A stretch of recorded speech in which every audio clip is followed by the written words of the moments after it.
We are on 3news.com. Coming up, Speaker of Parliament admits 2 motions from the minority seeking to compel Finance Minister Ken Ofori-Atta to bring government's domestic debt exchange program to Parliament for consideration and to set a committee to probe the controversial National Cathedral project. We have details shortly. Also, former President John Mahama's pledge to scrap ex gratia for Article 71 office holders rekindles debate on the controversial issue, with legal experts saying it will require a referendum to implement. The payment of ex gratia to members of the executive under Article 71 will be scrapped. We'll be having a conversation on that and hear the perspective of Labour on this matter. And later, as vaccine shortage continues to dog the health sector, the Pediatric Society of Ghana is calling on government to immediately release funds for vaccine supply. If you stay with us over the next 30 minutes, we'll have details of these and more.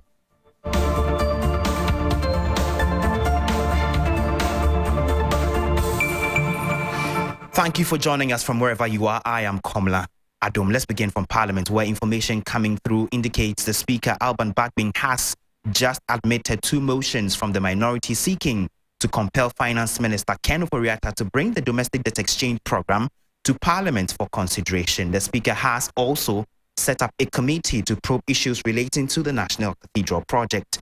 This comes after Speaker Alban Bagbin admitted the motion filed by the minority to have the House look into the matter. Let's get on the line now and speak to MP for South Dine, Roxanne Nelson Tafiamekpo. Thank you for joining me, Honourable. This must come to you and the rest of the minority caucus as good news. Hello, Mr. Tafiamekpo. Yes, it's my pleasure to have joined you, but your line is so faint. I was just asking, it must come to you as good news that at least the motions have been admitted and then there's going to be some steps taken going forward. Yes, because if you recall, we demanded to have the finance minister. Okay, there are 2 motions, so I will speak to each respectively. If you recall, the motion in respect of the demand for the entire debt exchange program to be brought to Parliament for consideration, we demanded for the finance minister to come and brief Parliament on the program. It took some time, but when he came 2 weeks ago, he came to brief Parliament all right, but he never brought the terms and conditions of the program. So as we speak, we don't know the underpinning policies, the conditions that the government is rolling out this policy in respect of the external exchange program as well as the domestic exchange program. So we got together, some members of Parliament, including myself, the leader, Crip, the Honorable Isaac Adongo, and Senior Ayaga. We got together and said we have to have the program brought to Parliament for our consideration, because Parliament has to decide for the people. We are the people's representatives. The majority of persons who have invested in this bond are going to be affected. We, as their representatives, need to have a look at it, consider the terms carefully, and advise the position if it becomes important for us to do so. Okay. And we're also doing so within our constitutional mandate of oversight. And so in those terms, we filed a motion, and we were even hoping that it would have been admitted last week. So by this week, it would have been taken, moved, as it were. Okay. But however long it is taken, Speaker has today admitted it. And so we hope that next week we'll move it and have this matter dealt with. In respect of the other motion, if you recall, we demanded that certain things be done in respect of the National Cathedral, including auditing the financial situation of the National Cathedral. Because when they came to Parliament during the 2022-2023 budgetary year, they brought some figures, but the figures were not stunning. If you recall, there was a missing link between how much the National Cathedral Secretariat said they spent. They said they had spent $225 million. When government says that they are giving them 335 million Ghana cedis. So the shortfall, they are unable to account for it. So we want a full audit into that matter. And that motion was also led by the minority leader, the minority whip, the Honorable Kujeto and Blakk Rasta, and Senior Dominic Ayini. They are leading that motion. Okay. And so, yes, it's good news that these two motions have been admitted that will be taken sometime next week. And let me find out from you. Some have said that, well, even though Parliament's oversight will stretch into these areas, in the last few times that we've seen Parliament conduct probes into some of these instances, it didn't head anywhere. You know, it's not true that they haven't gotten anywhere. The motion in respect of audit of the COVID-19 fund is ongoing. A joint committee of health and finance have been set up to audit the account. They have scheduled a couple of hearings. So that is underway. Now, you must also understand the processes, how parliamentary processes are undertaken. It appears a bit slow, but effective. You can't rush some of these things. So the call for the audit of the COVID-19 fund and the subsequent setting up of the joint committee is also underway. Their reports will come to the floor when they are ready. Now, some say in the last 2 months or 3 months, there was a similar probe, or if you want of a better word, look into the matters of the National Cathedral. How different would that be from the new one that will happen if the committee is set up again? This motion is in respect of audit. Auditing, and it wasn't a motion that was filed. The call was for the National Cathedral Secretariat to be looked into. And it appears the government was not interested. That is why this motion is being sponsored by private, as it were, private members motion, sponsored by these members of parliament from the minority side. You see that a lot of these things are championed by the minority. I think that is where even you, the media, should rather be focusing on. Okay. That it appears to be the minority who are interested in bringing scrutiny and exacting oversight over some of these statutory and state institutions anytime there are problems. All right, thank you very much, Roxy Nelson Dafiamekpo. He is MP for South Dine. They're helping us understand the intricacies of two motions that have just been admitted by the Speaker of Parliament. One is for the Finance Minister to appear before the House to explain in fine detail the various arms and legs of a controversial domestic debt exchange program. And then the second has to do with an audit into the finances so far that has been expended on the controversial National Cathedral project. You want to stay with us? We'll keep our eyes and ears on this development and we will update you subsequently. On to another topical issue. Legal experts say Ghanaians would have to vote in a referendum to determine whether or not to scrap the ex gratia for Article 71 office holders. It follows a pledge by former President John Dramani Mahama to scrap the payments as a way of saving the public purse in response to a popular call for an end to ex gratia. According to Mr. Mahama, he will start by scrapping the payments to members of the executive should he be re-elected in 2024. The payment of ex gratia to members of the executive under Article 71 will be scrapped. And the necessary constitutional steps to abolish that payment will start in earnest in 2025. We will also begin the process of persuading the other arms of government other than the executive to accept the removal of these ex gratia payments.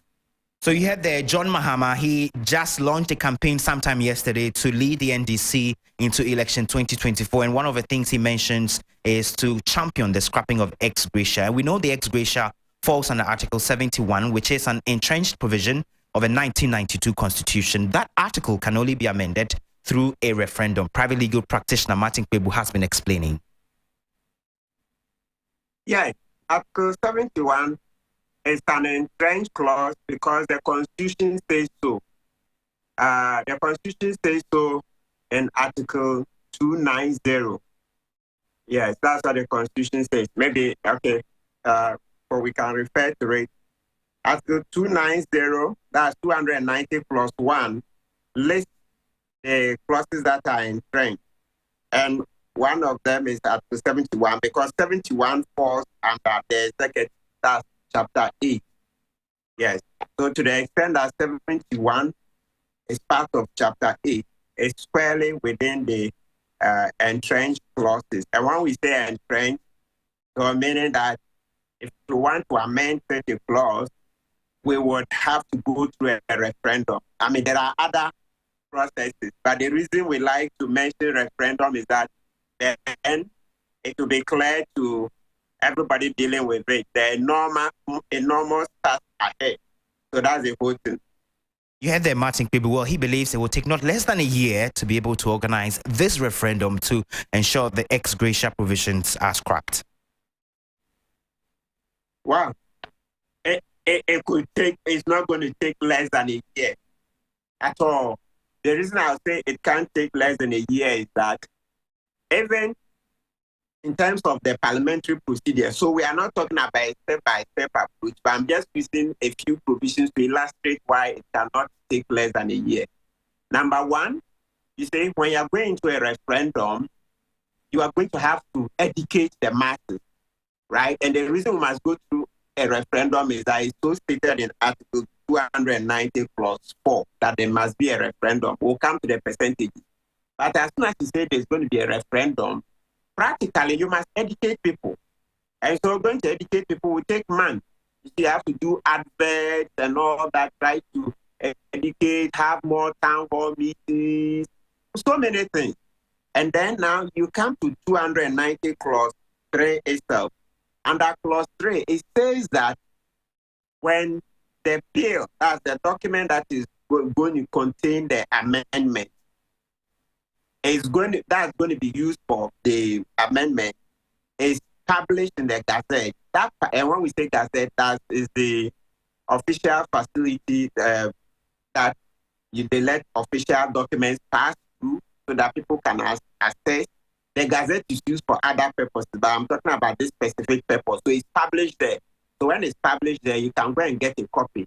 The common way of identifying the Gazette that usually they do it at the Assembly Press, which is next to Accra Polytechnic. Yes, they share a boundary. Yeah, you go there. So that's where you would find that things have been published in the Gazette. You can get copies, right?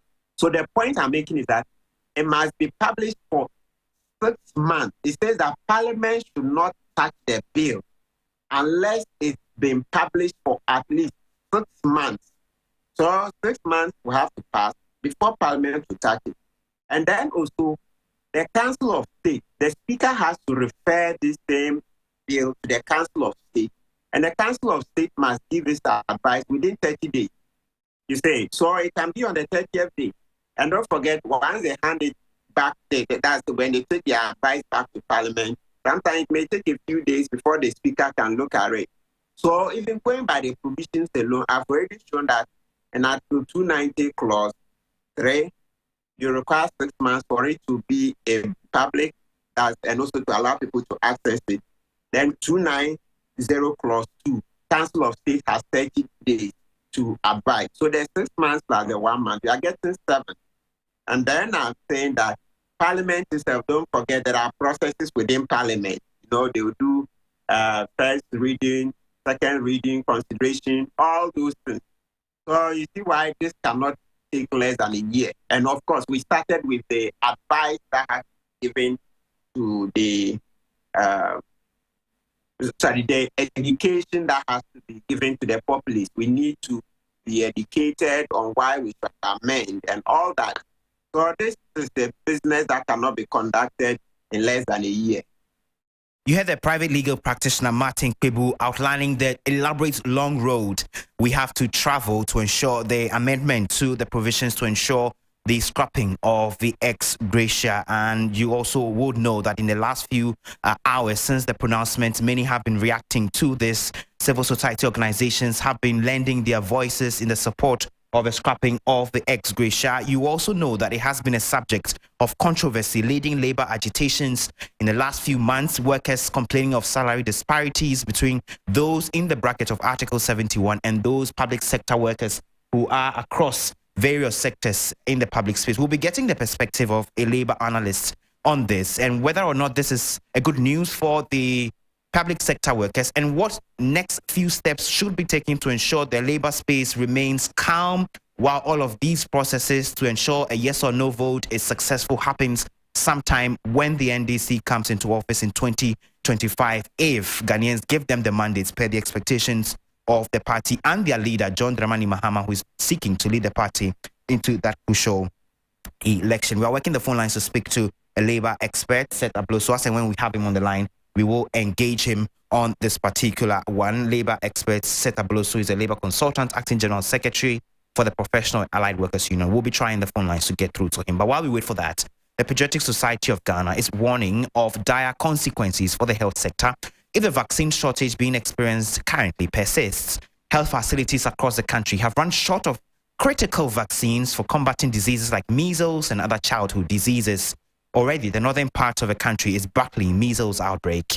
Reports indicate health facilities are turning away mothers as a result of a shortage of these vaccines. Head of pediatrics at the Tamale Teaching Hospital, Professor Al-Hassan Abdul Mumin, tells 3FM the situation is getting critical and he's urging immediate government intervention.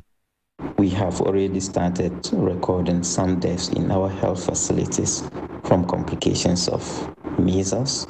And for those children, especially with measles who recover, there is always the constant danger of them developing malnutrition in the ensuing months following their recovery.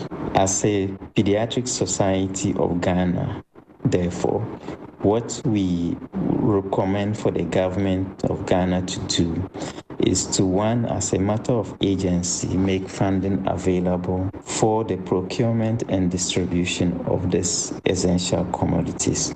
For the government to guarantee funding in the medium term for the continuous supply of these commodities. So that was head of pediatrics at the Tamale Teaching Hospital, Professor Al-Hassan Abdul Mumin. Meanwhile, the Ghana Registered Nurses and Midwives Association has been calling for immediate procurement of immunization vaccines without delay. President of the association, Perpetual Oforiampofo, has been speaking to us. For how long can we turn away mothers and their babies that the vaccines? And these are not medications you can go into a pharmacy shop to go and buy. It's a national agenda. You get the vaccines. A system deploys it to the various health facilities. Mothers go and they get their babies to be vaccinated.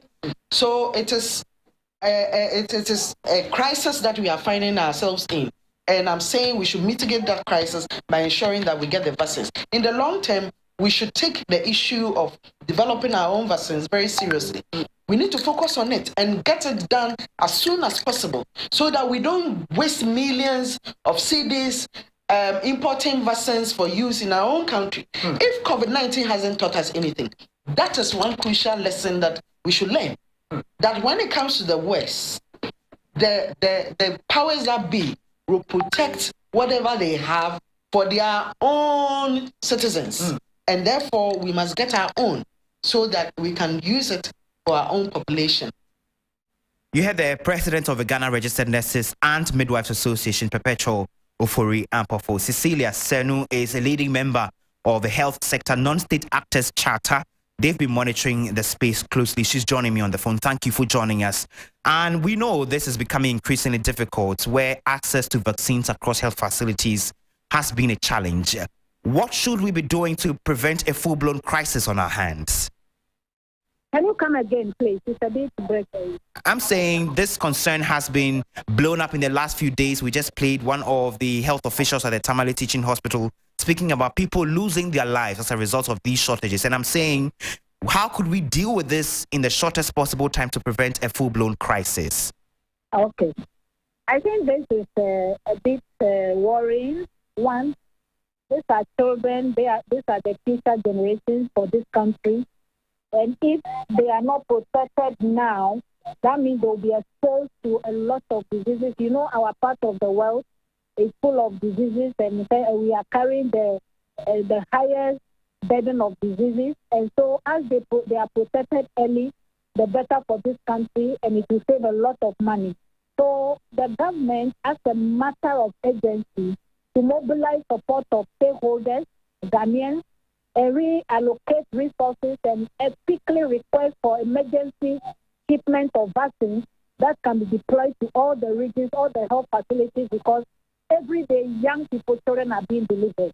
And we cannot let them be exposed to infection in their homes and in the family. So it's very urgent. If we have to prioritize all other comforts of Ghanaians to save this life and to buy vaccines, we would suggest that the government to really, as a matter of urgency, reprioritize resources that we have to organize and bring in vaccines. Is it your view, Madam Senu, that government has in the last few years done enough for this sector? Yes, I think it is, because I know as donors are planning to transit, our co-financing has not been the best. And it is important that we relook at the way we reallocate and finance the health sector. And apart from that, we must also look at judicial accountability, use of resources for this country. But I think that there should be increased funding to support health and health products to ensure that we have what we need to move forward as a developing country. All right, thank you very much, Madam Cecilia Senu. She is a leading member of a health sector non-state actors charter, and they've been monitoring this particular space. We will be getting some reactions shortly because we know that it is having a grave impact on many of the hospitals across the country. We should head to Nigeria now because the Labour Party's presidential candidate in the 2023 Nigerian election says he does not need the support of international community to seek justice for the alleged fraud perpetrated against him during the recent elections. Speaking in Abuja, Peter Obi also says he has confidence in the judiciary that justice will be served. We will be hearing from Peter Obi. Peter Obi, he is the leading member of the Labour Party in Nigeria. They have been addressing a press conference in Nigeria following the outcome of the elections. And he says he will be heading to court following several calls on him to head to the highest court of the land to seek some justice. Also, we know that the PDP candidate has also indicated that he will be heading to court, and there have been widespread protests in the Nigerian capital and other states following the declaration of the results. Yesterday, there were individuals who poured onto the streets in Abuja also on this. We'll be hearing from Peter Obi shortly, and also we'll be crossing over to our colleague in Nigeria for the latest on this. Peter Obi has been addressing the press in Nigeria. Peacefully. And anything after that election, that I don't want peace. On anything I believe in that I don't want peace. Nigeria. I believe I've had several phone calls where I asked people to remain calm and peaceful. I've had several that has nothing to do with what I'm challenging. I'm challenging the process. If the process is faulty, it's faulty. In fact, you can't build peace on a faulty foundation. It's never happened to anyone in the world. You have to deal, the foundation has to be right for peace to prevail. And that is what the foundation is, what I'm challenging. I can tell you, nobody will ever put me under pressure when I challenge misconduct, rascality, or illegal process. Because it's not about it's not about, you can't, how do you put the person who is doing kidnapping under pressure? We're challenging what is wrong. It is not about me, it's not about you, it's not about it's about the society our children will live in. And I want people to understand that. I'm challenging a process that is faulty, process that is wrong. It could be anybody. It is not about anything. So there's no pressure. We're not yet in court. That is why the court exists. And they've asked me to go to court. and I want to go. I don't want to answer questions on my way to come. I want to go to God.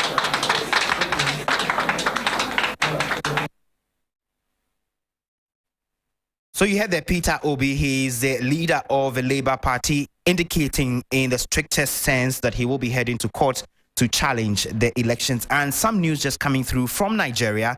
The Nigerian Supreme Court has ruled that old banknotes remain legal tender until the end of the year, bringing relief to millions affected by a chaotic redesign of the Naira note. The justices said that not enough notice was given to the public before the old notes were withdrawn. Not enough of the new notes were released, leading to widespread anger and frustration. Many people were unable to get cash to pay for food and slept outside banks. The policy was announced last October, and the new notes were released in mid-December. People were initially given until the end of January to hand in all their old notes, although this had previously been extended amidst the chaotic scenes. And if you've been following our coverage of the Nigerian elections, my colleague Komla Kluche brought us exclusive details of demonstrations that were ongoing in Nigeria in the last few hours over the shortage of Naira for individuals in that part of the country. That'll be our bulletin for this afternoon. But before we go, business is up next. Dela Michelle said, Dela, there's a lot of conversation about cost-cutting measures